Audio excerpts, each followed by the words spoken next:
นะครับการเจริญสมถกรรมฐานทำสมาธิในเรื่องของซากศพทั้งหมด9วิธีด้วยกันนะครับนั่นก็คือนวสีวทิกะปะพะหรือบางคนอาจจะไม่ชอบในเรื่องของกายานุปัสสนาสติปัฏฐานอาจจะไปชอบประเภทที่เป็นนามธรรมนั้นก็สามารถจะเจริญเวทนา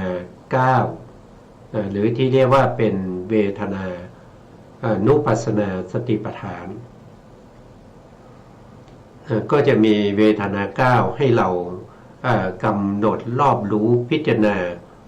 ในเวทนาซึ่งเป็นสภาวะที่เสวยอารมณ์เสวยอารมณ์โดยความเป็น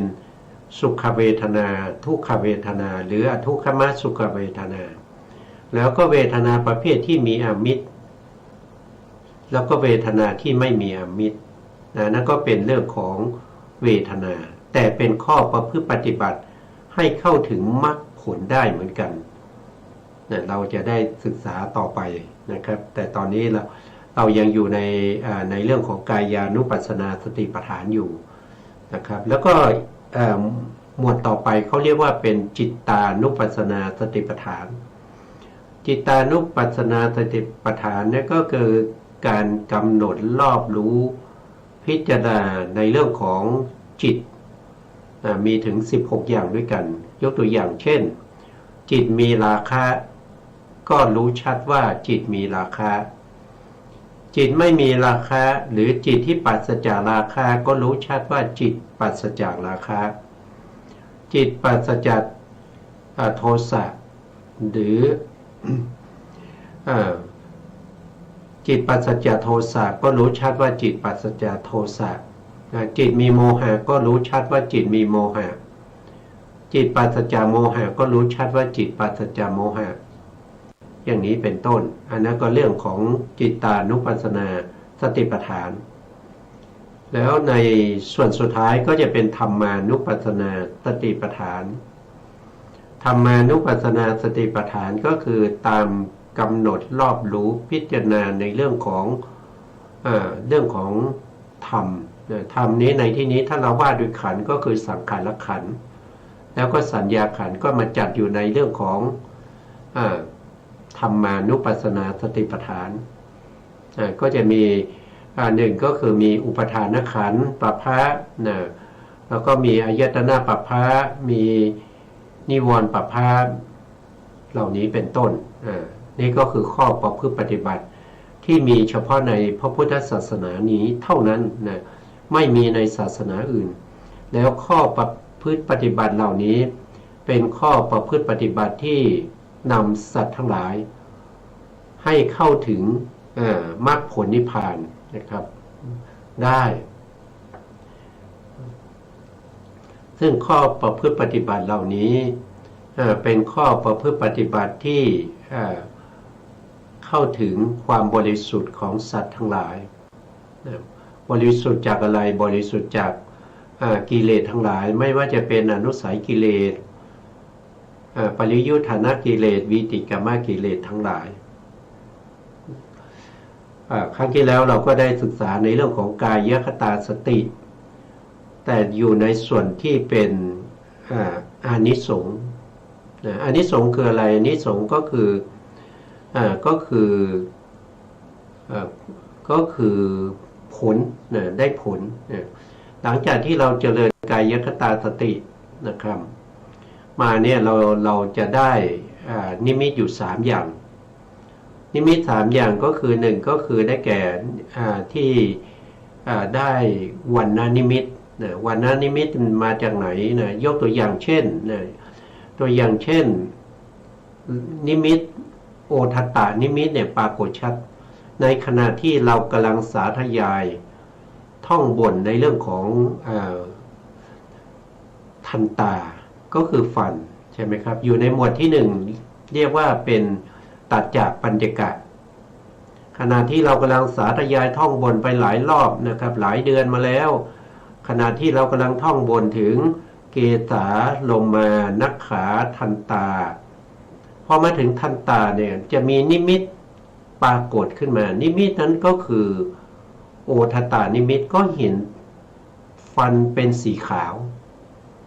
นะเห็นฟันเป็นสีขาวนั่นก็แสดงว่าเราได้นิมิตที่เป็นวรรณนิมิตนะถ้าได้อย่างนี้เราก็จะอาศัยโอทัตตานิมิตนั้นเจริญสมถะเจริญสมาธิให้เข้าถึงฌานนะให้เข้าถึงฌานเข้าถึงปฐมฌานนะครับทุติยฌานตติยฌานจตุตฌานแล้วก็สามารถที่จะไปเพิกกสิณนะให้ถือเอาอารูปฌานต่อไปหรือว่าเราจะใช้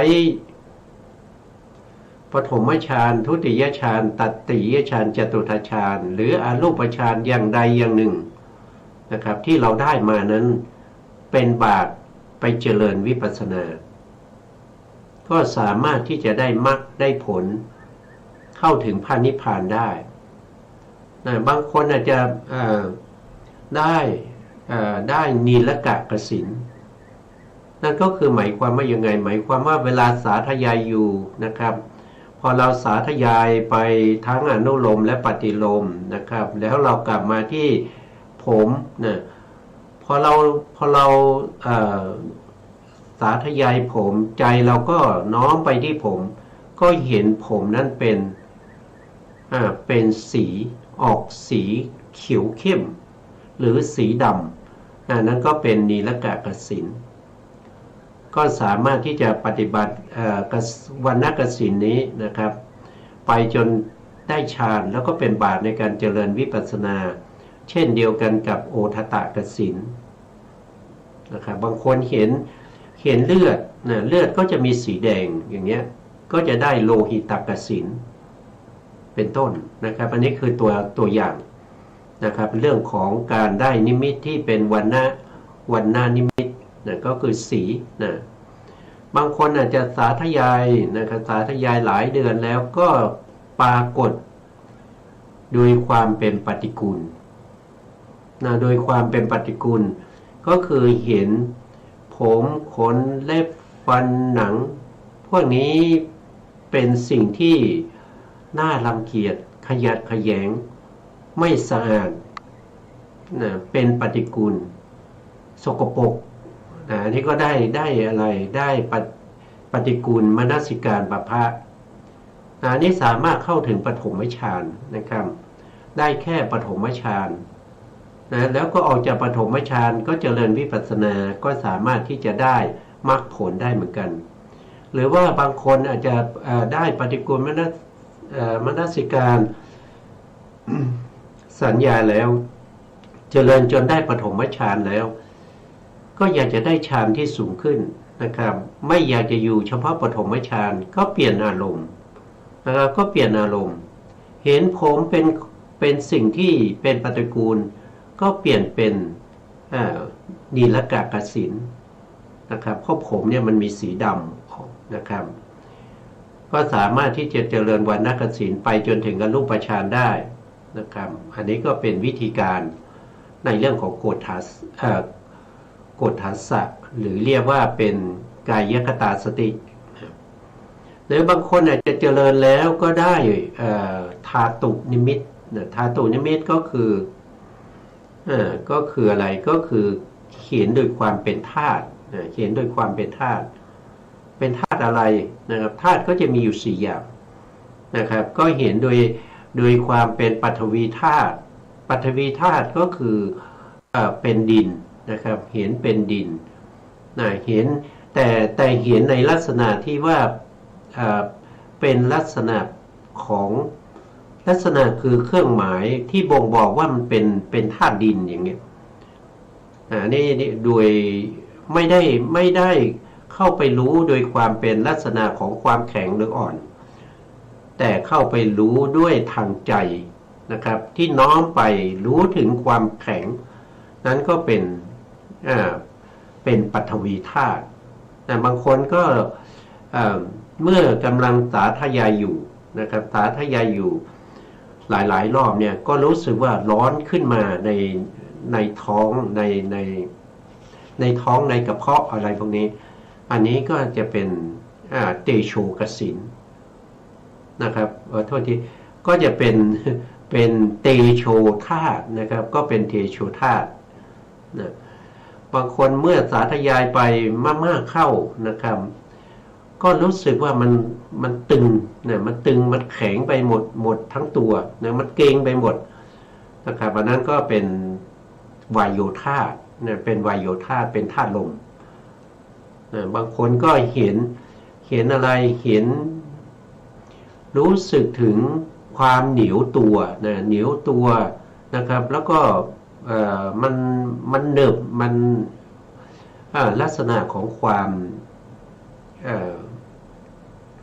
เหนียวที่เกิดขึ้นตามตัวนะครับ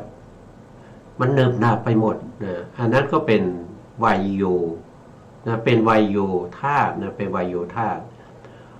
ถ้าเราได้ธาตุอย่างนี้เนี่ยได้แค่อุปจารสมาธินะเข้าถึงอุปจารสมาธิเท่านั้นถ้าผู้ที่จะเจริญวิปัสสนาก็ใช้อุปจารสมาธินั้นไปเจริญวิปัสสนาต่อได้เลยก็สามารถที่จะได้มรรคได้ผลเหมือนกันนะอันนี้เป็นเรื่องของกายคตาสติเพราะนั้นกายคตาสติเนี่ยถ้าเราสังเกตดูนะครับก็น้อมไปในส่วนที่เป็นพวกฌานมากนะครับเป็นพวกฌานมากจะเป็นวิปัสสนาโดยตรงเนี่ยก็จะมีเฉพาะธาตุเท่านั้นเองจะมีเฉพาะธาตุนะครับเพราะฉะนั้นอานิสงส์ที่เรากำลังจะพูดถึงอยู่ตรงนี้ส่วนมากก็จะเป็นอานิสงส์ที่เป็นไปในเรื่องของสมาธิมากกว่านะเป็นสมาธิมากกว่านะครั้งที่แล้วเราก็ศึกษาไปนะศึกษาไปในเรื่องของการได้ฌานนะครับได้อรูปฌานเลยนะครับได้เข้าฌานปฐมฌานทุติยฌานไปจนถึงนิโรธสมาบัติวันนี้เราก็จะไปต่อจากครั้งที่แล้วนะครั้งที่แล้วในข้อธรรมข้อที่224ดูก่อนภิกษุทั้งหลายภิกษุเจริญปัทวีนะปัทวีกสิณแม้ชั่วการเพียงลัดนิ้วมือไซภิกษุนี้เรากล่าวว่าอยู่ไม่เหินห่างจากฌานทำตามคำสอนของพระศาสดาปฏิบัติตามโอวาทไม่ฉันบิณฑบาตของชาวแว่นแคว้นเปล่าจะป่วยกล่าวไปใหญ่ถึงการกระทำให้มากซึ่งปัทวีนะปัทวีนี่คือฌานนะปัทวีคือธาตุดินแต่ในที่นี้ถ้าพูดถึงเรื่องของฌานนะครับพูดถึงเรื่องของฌานปัทวีเขาเรียกว่าเป็นปัทวีกสิณนะเป็นปัทวีกสิณที่เราเอาดินเนี่ยถ้าว่าโดยตรงนะถ้าว่าโดยตรงเนี่ยเราก็เอาดินที่เป็นสีอรุณสีออกแดงๆเหมือนพระอาทิตย์ตอนเช้าๆนะที่พระอาทิตย์กำลังจะขึ้นสีที่เหมือนพระอาทิตย์ตอนที่กำลังจะขึ้นออกแดงๆเอามาปั้นเป็นกลมๆนะครับให้ได้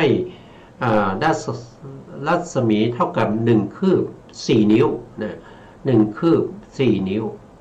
อันนั้นคือรัศมีแล้วก็ทำให้ขอบของกสิณนั้นมีสีที่แตกต่างไปจากสีอรุณแล้วก็ไปตั้งไว้ตรงหน้าของเรานะครับไม่ให้สูงเกินไปไม่ให้ต่ำเกินไปนะให้ได้ระดับสายตาแล้วก็นั่งห่างจากองค์กสิณประมาณ1 เมตรประมาณนี้นะครับประมาณ1 เมตรกว่าแล้วก็นั่งขัดสมาธิตั้งกายตรงแล้วก็เพ่งกสิณนั้นนะเพ่งจนให้ติดตาจากติดตาก็ไปติดใจเรียกว่าตอนที่ติดตาก็ยังอยู่ในนิมิตที่เราเรียกว่าเป็นปริกรรมนิมิตถ้าไปติดใจแล้วก็จะเรียกว่าเป็นอุคหานิมิตเมื่อไปติดใจก็หลับตาแล้วก็เพ่งที่ใจ จนมันใสขึ้นเป็นปฏิภาคนิมิตเมื่อได้ปฏิภาคนิมิตก็เพ่งปฏิภาคนิมิตนั้นไปจนกว่าได้ฌานอันนี้เป็นวิธีการปฏิบัติในเรื่องของธาตุกรรมฐาน เช่นปฐวีธาตุอาโปธาตุวายโยธาตุเตโชธาตุนะครับแล้วก็เตโชก็คือไฟนะครับก็จะอันนั้นก็เป็นวิธีการหนึ่งนะครับแต่ถ้าเป็นวรรณกสิณเนี่ยเราสามารถที่จะต่อจากกายคตาสติได้เลยนะครับหรือว่าเป็นปฏิกูลก็ตามนะครับเราสามารถที่จะเปลี่ยนอารมณ์ให้เป็นวรรณกสิณแล้วก็ไปเพิ่มกสิณได้รูปฌานได้นะครับนอกจากปฐวีแล้วท่านยังบอกถ้าพิสูจน์เจริญอาโปกสิณอาโปกสิณก็คือธาตุน้ำนะธาตุน้ำนี่ทำยังไงนะท่านก็บอกว่าให้เอาบาตรที่ใหญ่ๆหรือว่าเอาถาดก็ได้นะเอาถาดก็ได้หรือว่าเอากระมังนะครับหรือว่าเป็นโอ่งนะครับที่ใส่น้ำได้นะให้ปากของอุปกรณ์เหล่านั้นให้มีประมาณเท่ากับ1 คืบ 4 นิ้วนะให้อยู่ประมาณนี้แล้วก็ใส่น้ำให้เต็มนะให้เต็มเลยนะครับน้ำนั้นจะต้องไม่มีสีนะน้ำไม่มีสีน้ำนั้นจะต้องใสแล้วก็ตั้งไว้แล้วก็นั่งเพ่งนะครับจนมันติดตานะครับติดตาแล้วก็เพ่งที่น้ำไปเรื่อยๆจนติดใจเมื่อติดใจก็ไปเพ่งที่ใจนะครับเมื่อเพ่งที่ใจไปนานๆก็จะที่ใจนั้นมันก็จะใสขึ้น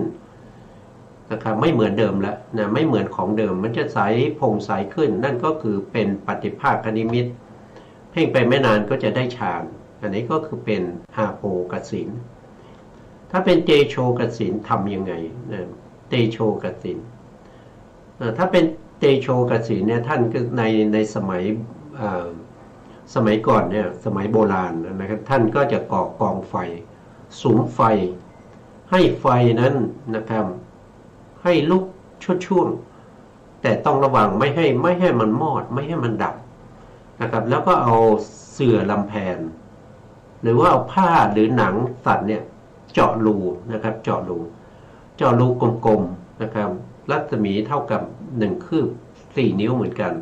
แล้วก็ไปขึงไว้นะไปขึงไว้ให้ดวงไฟนั้นอยู่ตรงที่รูที่เราเจาะพอดีแล้วก็นั่งเพ่งไฟนั้นแล้วก็เช่นเดียวกันนะการเพ่งไฟนี้ก็ต้องระวังนะครับสายตาจะเสียนะอันนี้ก็สามารถที่จะได้ฌานเหมือนกันอันนี้เรียกว่าเป็นเตโชกสิณถ้าเป็นวายโยกสิณล่ะวายโยกสิณทำยังไงนะครับท่านก็บอกว่าวายโยกสิณเนี่ยก็ให้เพ่งที่ยอดไม้นะยอดไม้ที่ลมพัดแล้วก็ทำให้ยอดไม้มันสั่นไหวก็ให้เพ่งตรงนั้นนะแต่ปัจจุบันนี้เขาใช้พัดลมแล้วเอาริบบิ้นไปติดอยู่ที่พัดลมแล้วเปิดพัดลมเบาๆนะครับแล้วก็ริบบิ้นมันก็จะต้องลมแล้วก็ขยับนะก็ให้เพ่งตรงนั้นนะครับอันนี้เป็นวายโยกสิณนะครับอันนี้ก็เป็นลักษณะของการปฏิบัติให้ได้มาซึ่งธาตุกสิณนะครับธาตุกสิณมีปฐวีธาตุอาโปธาตุเตโชธาตุแล้วก็วายโยธาตุนี่พระองค์ก็ยกย่องเหมือนกันนะครับว่าผู้ที่เข้าฌานที่เป็นอาโปกสิณนะครับเตโชกสิณวายโยกสิณเพียงลัดนิ้วมือหนึ่งนะครับพระองค์ก็ตรัสว่านะครับบุคคลนี้นะครับเป็นบุคคลที่เป็นบุคคลที่ไม่เหินห่างจากฌานนะครับทำตามคำสอนของพระศาสดาปฏิบัติตามโอวาทไม่ฉันอาหารของชาวแว่นแคว้นเปล่าป่วยกล่าวไปใหญ่ถึงผู้ที่เจริญอาโปกสิณผู้ที่เจริญเตโชกสิณผู้ที่เจริญวายโยกสิณนี่ก็พระองค์ก็ยกย่องว่าบุคคลเหล่านี้เป็นบุคคลที่มี มีฌานมีกสิณเป็นเครื่องอยู่เขาเรียกว่าเป็นเขาเรียกว่าเป็นเขาเรียกว่าเป็นเป็นทิพวิหารนะครับเป็นทิพวิหารก็คือเครื่องอยู่ของพวกที่ได้ฌานหรือเรียกว่าเป็นฌานลาภีบุคคลนะเขาก็จะอยู่ด้วยการเข้าฌานออกฌานอยู่บ่อยๆนะพวกนี้เป็นฌานลาภีบุคคลผู้ได้ฌานนะครับต่อมาก็ท่านก็จะกล่าวถึงเรื่องของการเจริญนีลกะก็คือสีเขียวเข้มนะครับอันนี้เราพูดไปแล้วอันนี้มาจากอะไรมาจากกายคตาสติหรือว่าจะเพ่งสีเขียวเข้มโดยตรงก็ได้นะครับเมื่อโบราณเนี่ยเขาจะใช้ใบไม้นะเขาจะใช้ใบไม้นะเข้าถาดมานะครับว่าถาดมาเสร็จแล้วใบไม้สีเขียวเนี่ยนะครับมาวางในถาดนั้นให้เต็มนะให้เต็มแล้วก็นั่งเพ่งนะครับเพ่งแต่ปัจจุบันนี้ไม่ยากเลยนะครับก็กระดาษสีเขียวนี่แหละนะกระดาษเขียวที่มันแข็งๆหน่อยนะครับตัดเป็นกลมๆนะครับตัดเป็นกลมๆ1 คืบกับ4 นิ้วรัศมีแล้วก็ตรงขอบนี้ก็ระบายสีนะครับสีที่อาจจะเป็นสีดำก็ได้นะครับตรงกลางนั้นเป็นสีเขียวใช่ไหมครับแล้วก็นั่งเพ่งนะครับอันนี้ก็เรียกว่าเป็นการเจริญนีลกะกสิณ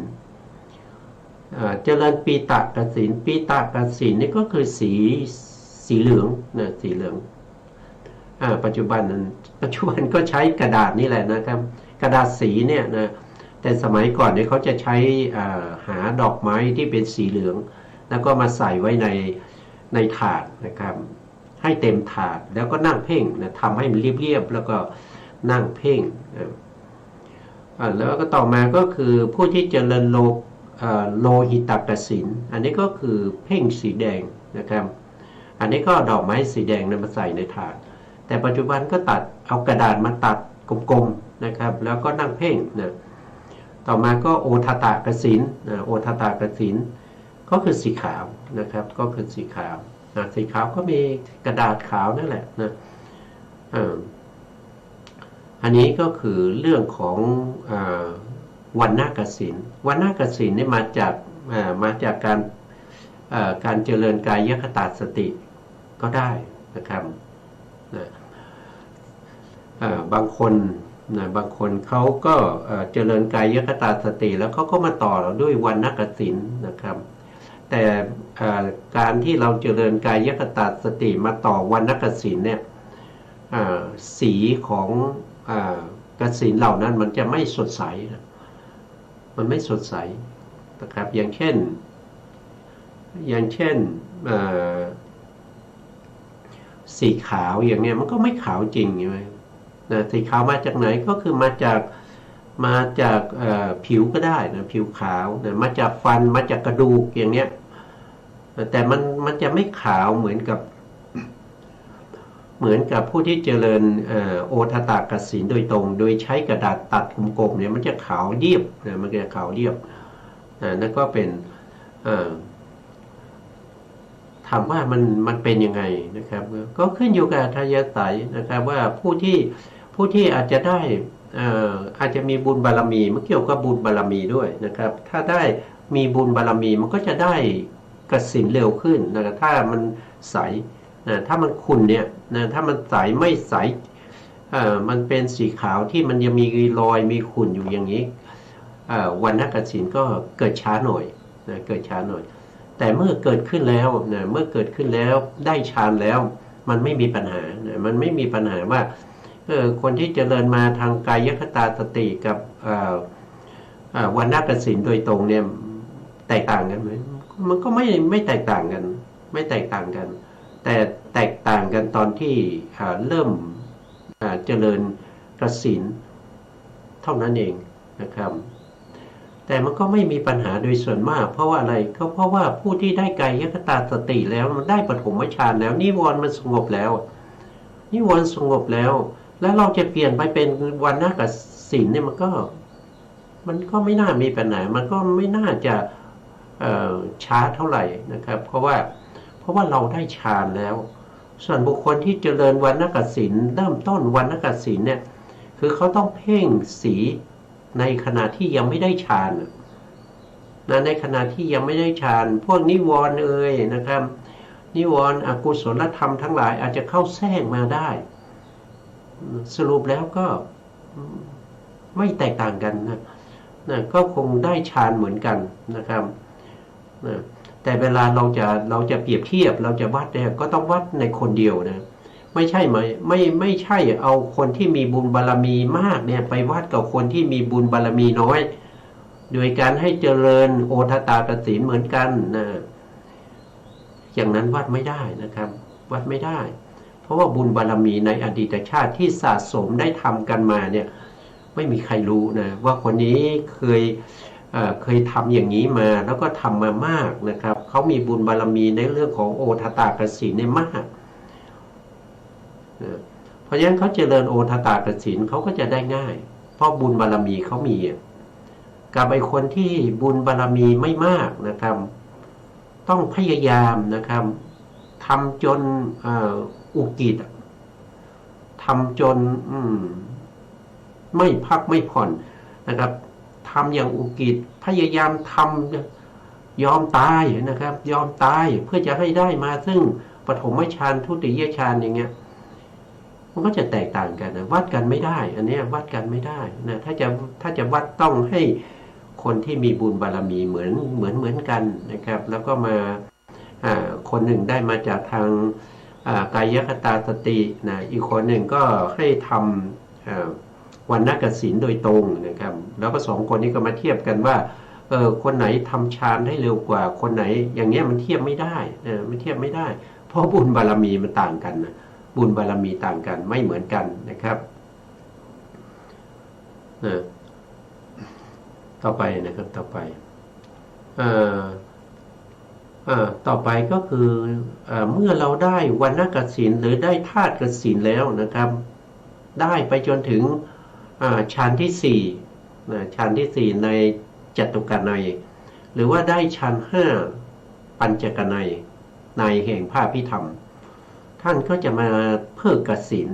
เพิกกสิณเพิกกสิณก็คือทำให้นิมิตมันหลุดไปทำให้นิมิต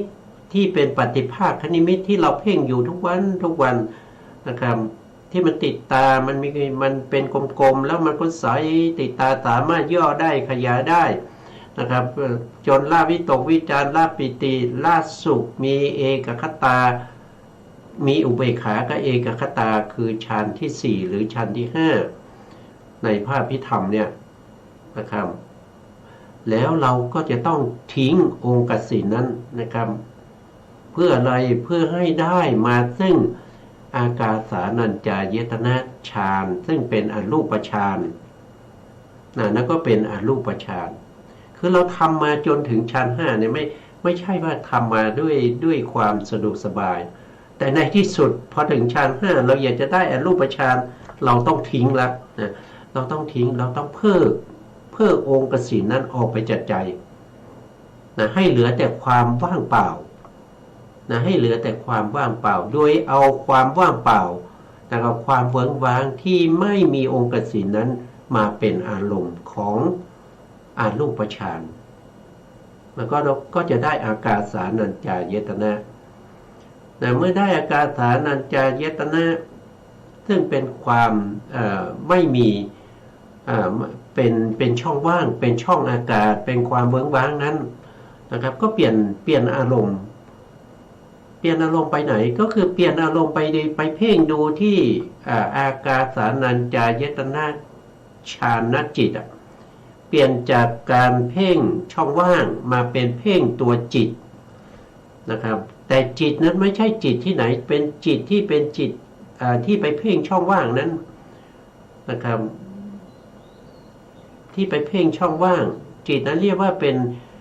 นอากาสานัญจายตนะกุศลหรือกิริยาถ้าเป็นพระอริยะก็จะเป็นกิริยาถ้าเป็นพระเสขบุคคลหรือเป็นปุถุชนก็จะเป็นกุศลกำลังเพ่งช่องว่างนั้นอยู่แต่อยากจะได้ฌานที่มันสูงขึ้น เป็นวิญญาณัญจายตนะฌานก็ต้องย้อนกลับมานะครับไม่มีความว่างนั้นเป็นอารมณ์แต่ไปถือเอาจิตนะครับจิตที่ตัวเองเคยได้มาก่อนนะที่เคยได้ที่เป็นอดีตไปแล้วที่เคยได้นะครับก็ไปเพ่งจิตดวงนั้นน่ะจิตดวงที่มีอากาสานัญจายตนะเป็นอารมณ์นั้นเพ่งตัวจิตนะครับเมื่อเพ่งตัวจิตแล้วก็จิตนั้นก็เกาะแน่นอยู่ในใจนะครับนั่นแสดงว่าเราสามารถทำให้ได้มาซึ่งวิญญาณัญจายตนะฌานขึ้นไปอีกระดับหนึ่งนะเมื่อทำจนเป็นวัตถีก็รู้ว่ามันมีฌานที่ละเอียดกว่านี้อีกนะครับมีฌานที่สูงขึ้นไปอีกก็เปลี่ยนไปเป็นอ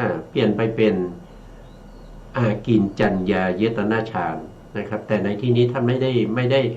ด้แสดงไว้นะครับไม่ได้แสดงไว้เฉพาะวิญญาณัญจายตนะแต่แล้วก็ไปเจริญอสุภสัญญานะอันนี้คือหมายถึงมันเป็นอานิสงส์ที่มันสามารถทำกันได้อย่างนี้นะครับเพราะฉะนั้นนะครับไม่ใช่คนเดียวนะเนี่ยไม่ใช่คนเดียวนะ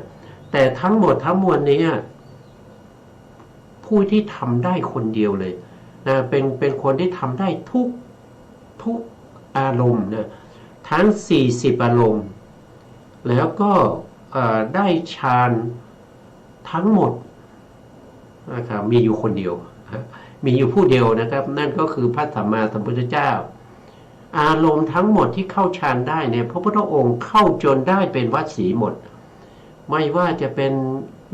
ป็นปฐวีกสิณอาโปกสิณวายโยกสิณเตโชกสิณโอทัตตากสิณปีตากสิณโลหิตากสิณนีลกากสิณหรือว่าอาโลกะนะครับอาโลกะก็คือแสงสว่างอากาสะเนี่ยก็คือช่องว่างแล้วก็มาต่อด้วยรูปฌานนะทุกอย่างในพระพุทธองค์ทำจนเป็นวัดสีทำจนชำนาญหมดแล้วนะครับจะเข้าฌานไหนจะมีอารมณ์อะไรนะอยู่จะเข้าฌาน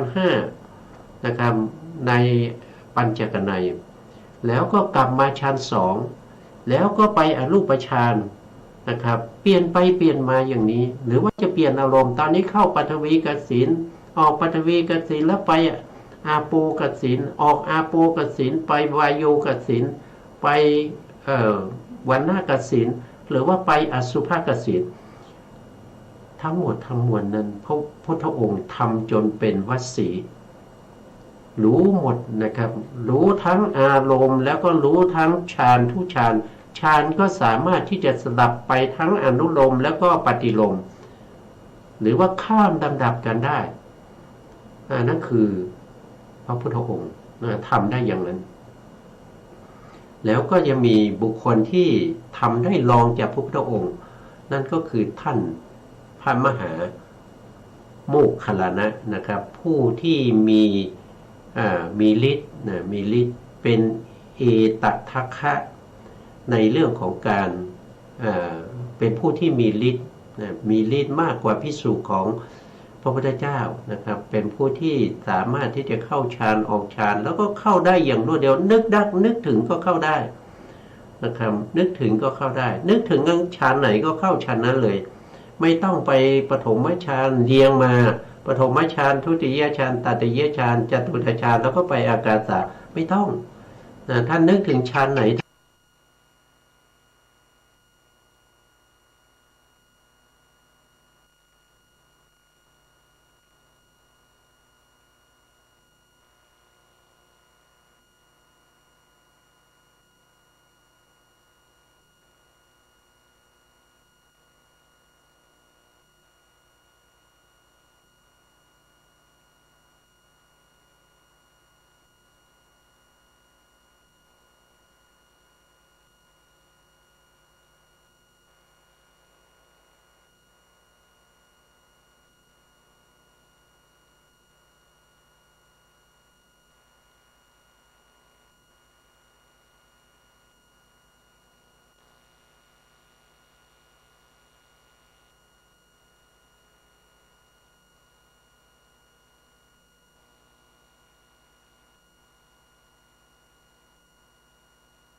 มันต่างกันตั้ง3อสงไขยนะต่างกันตั้ง3อสงไขยอสงไขยนี่มันยาวนาน1อสงไขยนี่คือยาวนานมากนับไม่ได้นะไม่สามารถที่จะอุปมาได้ว่ามันนานแค่ไหนเพราะมันไม่มีอะไรที่จะมาเป็นตัวที่มาเทียบว่ามันนานแค่ไหน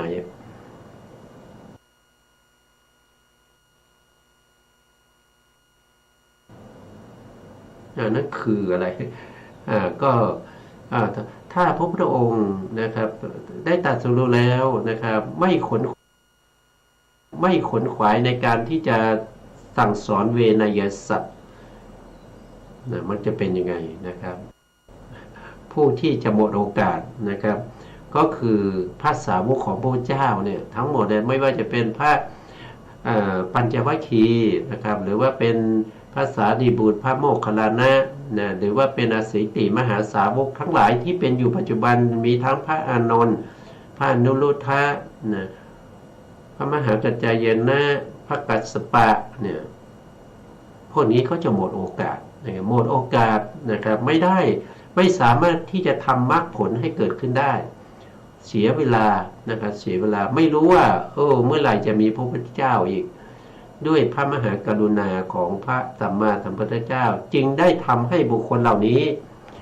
ได้คุณวิเศษนะครับได้พ้นจากวัฏทุกข์แล้วก็ได้ตำแหน่งตามที่เขาตั้งความปรารถนามาตั้งเป็นเวลาถึงแสนอสงไขยพระมหากัสสปะก็ตั้งความปรารถนาจะเป็นพระสาวกองค์ที่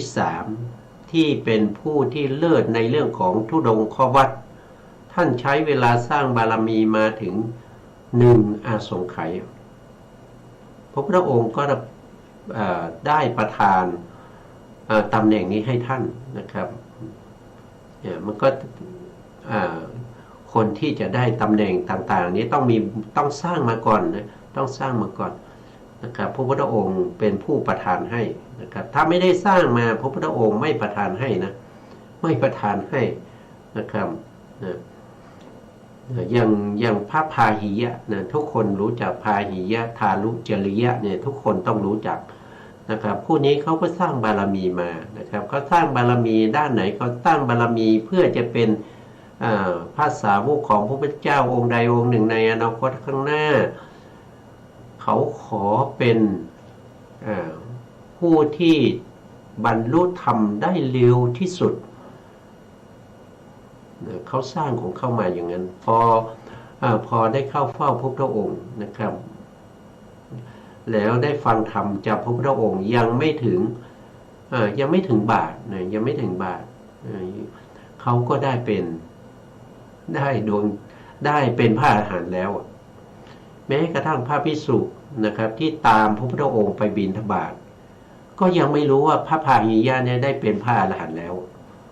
รวดเร็วนะครับพระพุทธองค์ก็แต่งตั้งเขาให้เป็นเอตทัคคะในเรื่องของขีปาภิญญาเป็นผู้ที่ได้บรรลุธรรมได้เร็วที่สุดในสาวกของพระพุทธเจ้าแต่เขาก็ขอบวชในพระพุทธศาสนาแต่พระพุทธองค์ไม่ได้ประทานเอหิภิกขุให้เขาเพราะอะไรนะครับการที่จะประทานเอหิภิกขุเนี่ยพระพุทธองค์ก็ต้องตรวจสอบดูนะครับต้องตรวจสอบดูว่าอดีตชาติเนี่ยเขาเคยทำบุญเขาเคยมีการทำบุญเกี่ยวกับเรื่องของอัฏฐบริขารมีความเอื้อเฟื้อต่อพระภิกษุหรือว่าเป็นสหธรรมิกในอดีตชาติที่เคยบวชร่วมกันมาเนี่ยเคยอนุเคราะห์เขาหรือเปล่าเคยทำบุญเรื่องของการถวายจีวรอัฐบริขารอะไรทั้งหลายหรือเปล่าพระพุทธองค์ก็ตรวจสอบแล้วพาหิยะนี่ไม่เคยทำบุญเลยนะครับไม่เคยเอื้อเฟื้อในเรื่องของจีวรไม่เคยเอื้อเฟื้อในเรื่องของบาตรในเรื่องของอัฐบริขารใดๆเลยแก่เพื่อนสหธรรมิกในอดีตชาติที่บวชร่วมกันมาเป็นเวลาหลายหมื่นปีไม่เคยมีการเอื้อเฟื้อนะครับเพราะฉะนั้นเนี่ย เวลาได้เป็นพระอรหันต์แล้วเนี่ยขอบวชพระพุทธองค์ก็ไม่สามารถที่จะประทานเอหิภิกขุให้เพราะการนั้นประทานเอหิภิกขุให้แก่บุคคลนั้นไม่ต้องไปโกนหัวนะไม่ต้องไปปลงผมปลงหนวดนะครับมันจะมาด้วยบุญนะผมที่ยาวๆนะครับที่เป็นฤาษีผมยาวๆหนวดยาวๆนะครับพอพระพุทธองค์ได้ประทานว่าเธอจงเป็นภิกษุมาเถิดผมหนวดทั้งผ้าห่มทั้งหลายนะครับอัฐบริขารทั้งหลายก็จะลอยมานะครับให้แก่บุคคลที่ได้รับเอหิภิกขุมันขึ้นอยู่กับฤทธิ์ของพระพุทธเจ้าแล้วก็ขึ้นอยู่กับบุญที่บุคคลนั้นได้ทำมาหรือมาด้วยนะถ้าไม่ได้ทำเนี่ยมันก็หมดสิทธิ์นะมันก็หมดสิทธิ์เพราะว่าบุคคลนี้ไม่เคยทำบุญเรื่องนี้มาเลยนะครับพระพุทธองค์ก็ให้ไปหามาก่อนนะครับไปหาบาตรไปหาจีวรไปหาสังฆตินะครับอัฐบริขารทั้งหลาย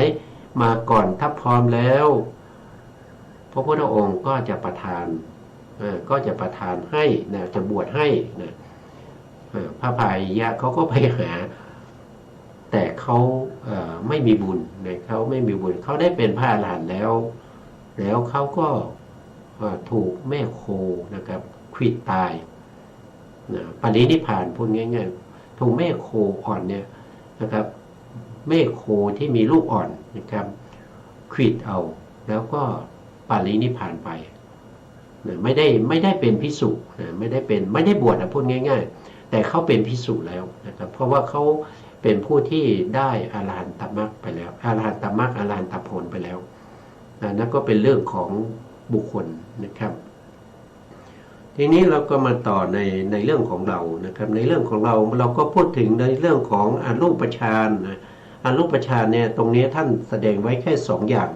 นะครับก็คืออากาสานัญจายตนะแล้วก็วิญญาณัญจายตนะวิญญาณัญจายตนะกัสสินนั่นก็คืออรูปฌานนั่นเอง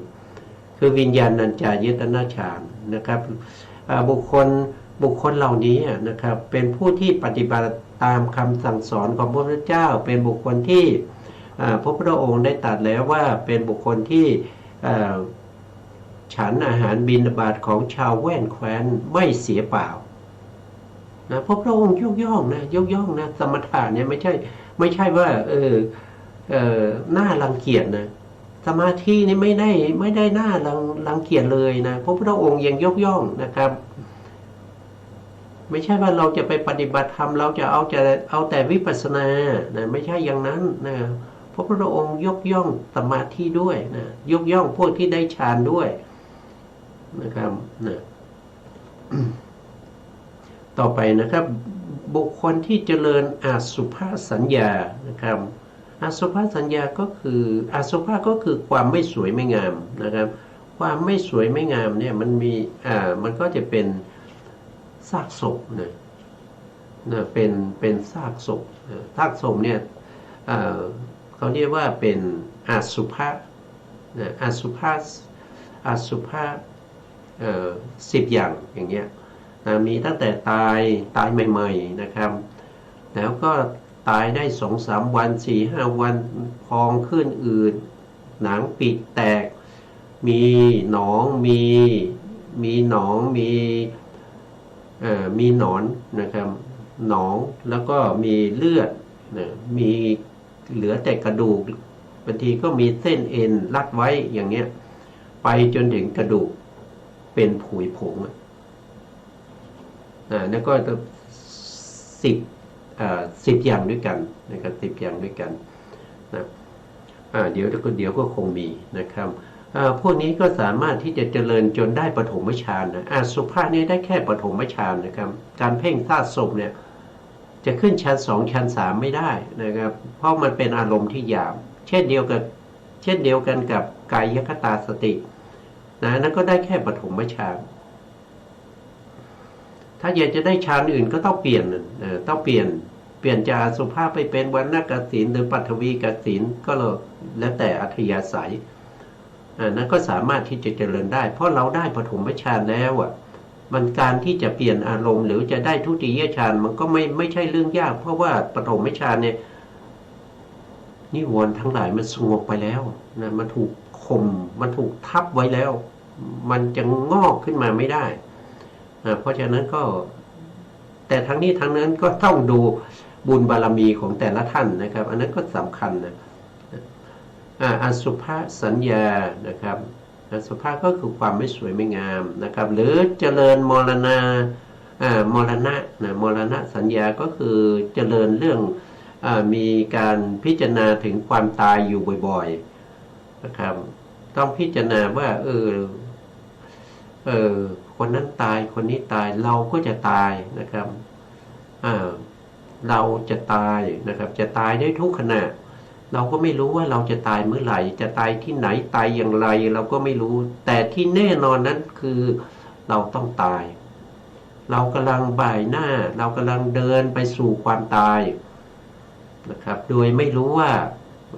จะเดินไปได้กี่ก้าวจะเดินไปได้กี่ปีนะครับกี่เดือนนะครับจะตายเมื่อไหร่เราไม่รู้แต่ที่รู้แน่ๆก็คือจะต้องตาย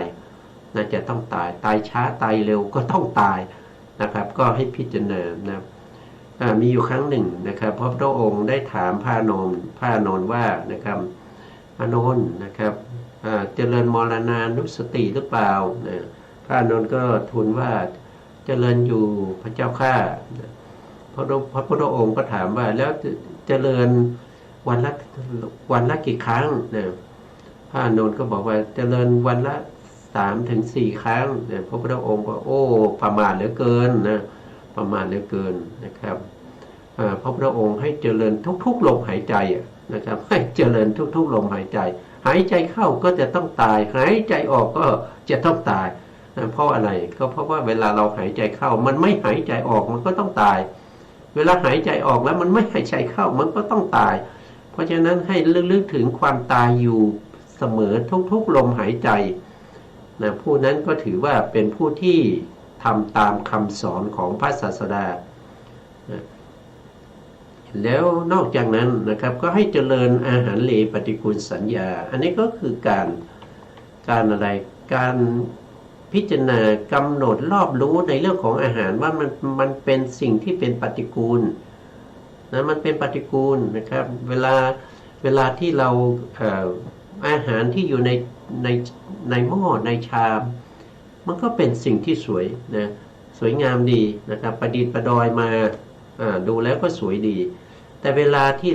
เราตักใส่ปากแล้วก็เคี้ยวเนี่ยนะครับมันก็จะมีน้ำมูกน้ำลายนะครับน้ำเสลดน้ำอะไรก็ไม่รู้นะครับก็จะมาคลุกเคล้ากับอาหารนะคลุกเคล้ากับอาหารที่อยู่ในปากของเราตวัดลิ้นไปทางซ้ายทางขวาก็คลุกเคล้าน้ำลายเสลดสิ่งสกปรกทั้งหลายนะครับมีทั้งขี้ฟันมีทั้งขี้ฟันอะไรต่างๆทั้งหมดเนี่ยมันเป็นสิ่งที่ไม่สวยไม่งามมันเป็นปฏิกูลนอกจากเวลาเราฉันเรารู้สึกอย่างนั้นแล้วปฏิกูลยังมีการหาอาหารด้วยนะครับเวลาที่เราจะไปบิณฑบาตเนี่ยนะครับเราต้องลุยไปนะต้องถอดรองเท้าแล้วก็เดินย่ำไปบนท้องถนนที่เต็มไปด้วยสิ่งที่เป็นมูลสัตว์ทั้งหลายไม่ว่าจะเป็นขี้นกขี้หมูหมานะครับทั้งหมดทั้งมวลเนี่ยมันเป็นของปฏิกูลเราก็ต้องเหยียบไปปฏิกูลด้วยการแสวงหานะบางครั้งก็ปฏิกูลด้วยการรับอีกนะบางคนก็มาใส่บาตรนะมาใส่บาตรแล้วก็หยิบข้าวไม่รู้ว่ามือสะอาดหรือเปล่านะครับหยิบข้าวหยิบข้าวแล้วก็ใส่นะครับถ้ามีทัพพีตักก็ยังดีนะถ้าเราไปอีสานนะครับหรือว่าไปทางประเทศลาวเนี่ยเราก็จะเห็นว่าเขาใช้มือนะล้วงไปในกระติกนะข้าวแล้วก็จับข้าวมาแล้วก็ใส่ในบาตรอันนี้ก็มันก็เป็นปฏิกูลตั้งแต่รับเนี่ยตั้งแต่แสวงหาตั้งแต่รับ นะครับแล้วก็ตอนฉันตอนกินก็เป็นปฏิกูลก็ให้เราพิจารณาอย่างนี้นะครับพระพุทธองค์ให้เราใส่ใจพิจารณาอันนี้ก็คือการเจริญเรื่องของอาหารเลวปฏิกูลสัญญานะครับแล้วก็เจริญสัพพะโลเกอนาภิรติสัญญาอันนี้คืออะไรนะครับอันนี้ก็คือบุคคลนี้เขาต้องผ่านการปฏิบัติมานานแล้วนะจนในที่สุดเนี่ยเขาจะเห็นสิ่งที่สวยงามทั้งหลายที่เป็นไปในวัฏฏะสงสารทั้งหลายเนี่ยเขาเห็นแล้วเนี่ยเขาเห็นแล้วเขาเห็นเป็นสิ่งที่ไม่น่าจะลื่นลมดีใจนะครับเขาจะท่านบอกว่าเหมือนกับการที่เราเอาขนไก่นะการที่เราขนไก่เนี่ยไปโลนไฟนะเมื่อไปโลนไฟเนี่ยขนไก่มันก็จะหดตัวม้วนตัวกลับเข้ามานะครับมันไม่ได้ยื่นออกไปหาสิ่งที่สวยงามที่เป็นไปทางโลกเลยนะครับมันเป็นการจัดเสียซึ่งความชอบทั้งหลายนะครับที่ติดนะอุบายนะครับเป็นการกำจัดกิเลสนะเป็นการกำจัดกิเลสนี่ต้องฝึกนานนะครับกว่าจะได้ถึงตรงนี้นะไม่ใช่ว่าอยู่ๆเราก็ทำได้ไม่ใช่นะครับนะอันนี้วันนี้เวลาเราก็จะใกล้หมดแล้วนะครับเพราะฉะนั้นเราก็จะคืนเวลาให้ทางสถานีนะครับเพราะว่ากินเวลามากก็ไม่ดีนะครับไม่ควรจะเสียเวลาสุดท้ายนี้ก็ขอกราบขอบพระคุณพระครูสมุทรวิสุวัฒน์วรกิจโจผู้อำนวยการสถานีวิทยุเพื่อการศึกษาพระพุทธศาสนาและวัฒนธรรม FM 104.5 เมกะเฮิรตซ์วัดฝายหินจังหวัดเชียงใหม่และขอกราบขอบพระคุณพระครูปริยัติยานุศาสตร์